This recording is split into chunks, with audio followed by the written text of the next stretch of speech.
I almost didn't go to the pavilion party that night. I told myself I was tired. That I needed rest. That nothing interesting ever really happens at events like that anyway. But something inside me wanted escape, even if only for one night. I didn't know that one conversation, one look, one unexpected connection would completely change the way I saw my life. At first, it felt exciting. Dangerous. Like I had finally found exactly what I'd been missing. But sometimes the things we think we want most end up revealing truths we were never prepared to face. And what happened after that night changed everything forever. Some nights begin with noise. Music. Laughter. The sound of people pretending they're happier than they really are. That was the Pavilion Event Centre that evening.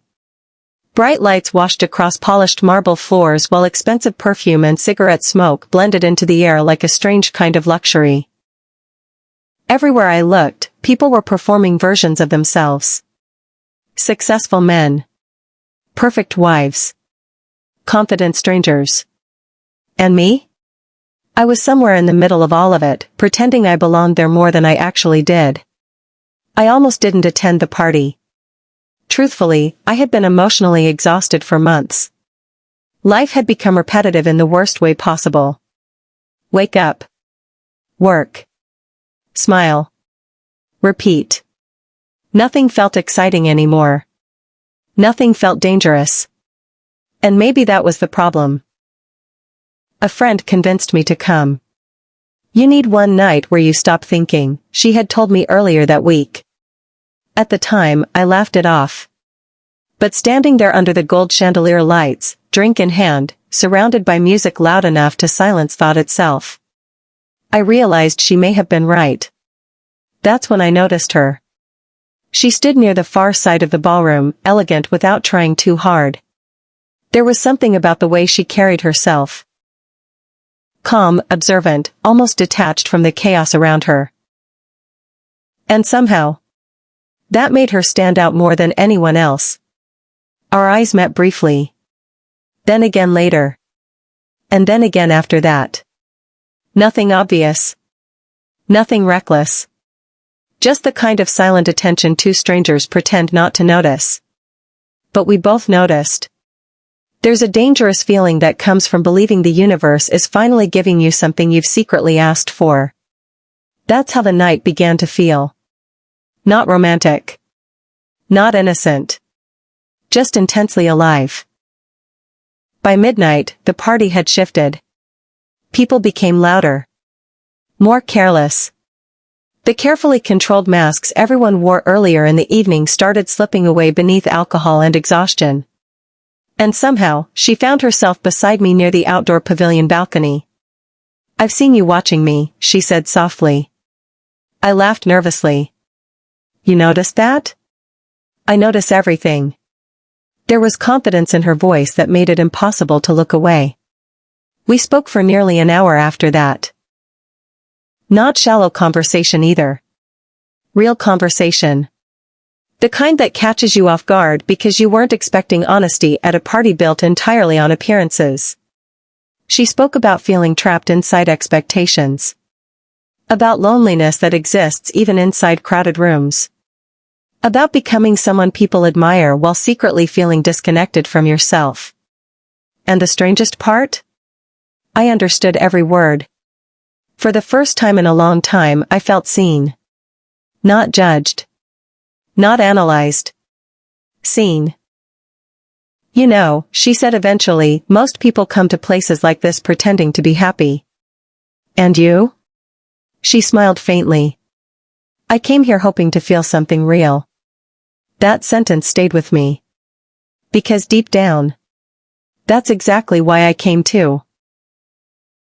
The air outside the pavilion felt cooler after midnight. The music from inside became distant, softened by the night breeze moving through the gardens surrounding the event center. We walked slowly without deciding where we were going. Conversation became easier. Closer. More personal. There are moments in life where boundaries don't disappear all at once. They fade gradually. One honest conversation at a time. One vulnerable confession at a time. Until suddenly you realize you've crossed into emotional territory you never intended to enter. That's what happened to us. And maybe that's why it felt dangerous. Not because of physical attraction. Because emotional connection is harder to control. She told me things about herself she claimed nobody else knew. Regrets. Frustrations. Dreams she abandoned years earlier. And I found myself doing the same. For hours, we stopped being strangers pretending to impress each other.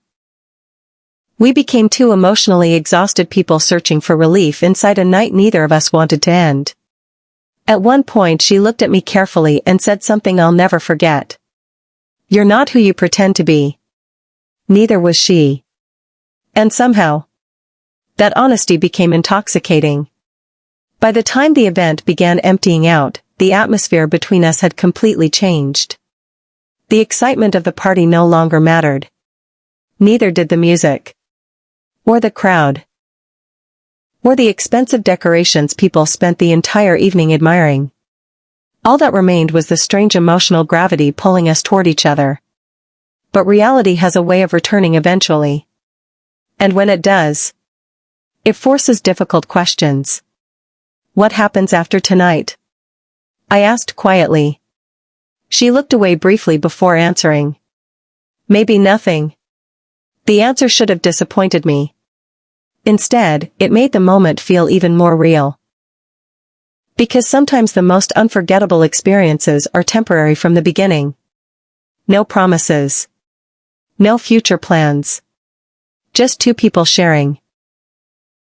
Honesty at the exact moment they both needed it most. But despite that understanding, something had already changed inside me. Because the night stopped being about excitement long ago. It became about awakening parts of myself I thought had disappeared completely. And once you feel that again, ordinary life becomes difficult to return to unchanged.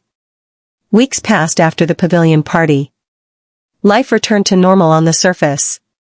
Routine resumed. Responsibilities returned. Conversations became predictable again. But internally, nothing felt the same anymore. That night stayed with me. Not because of scandal. Not because anyone got caught. No chaos followed us home. No dramatic consequences exploded afterward. Instead, something quieter happened. Reflection. I began noticing how emotionally disconnected I had become from my own life long before that evening. The pavilion party didn't create the emptiness. It exposed it. And strangely, I became grateful for that. Because sometimes we spend years sleepwalking through routines without realizing how deeply unhappy we've become. Until one unexpected night forces us awake.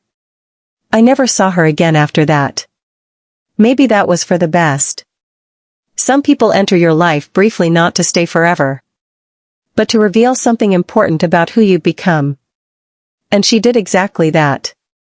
That night at the Pavilion Event Centre gave me exactly what I thought I wanted. Excitement. Escape. Connection. But what happened afterward changed something far more important.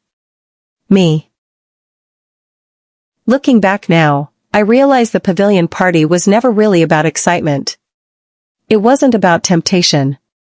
Or attention. Or even the connection itself. It was about awakening. About finally confronting the parts of myself I had ignored for years. Some nights disappear like they never happened. But others stay with you long after the music ends and the lights go out. That night changed me quietly. Permanently. Because sometimes the most unforgettable moments aren't the loudest ones. They're the moments that force you to finally see yourself clearly. If this story pulled you in, made you reflect, or left you thinking long after it ended, backhand index pointing right, subscribe now for more emotional, suspenseful, and unforgettable stories filled with secrets, tension, and life-changing moments. Disclaimer. This fictional story is created for entertainment purposes only and contains mature emotional themes. All characters and events are imaginary. Backhand index pointing right. Subscribe for more emotional, suspenseful, and unforgettable stories.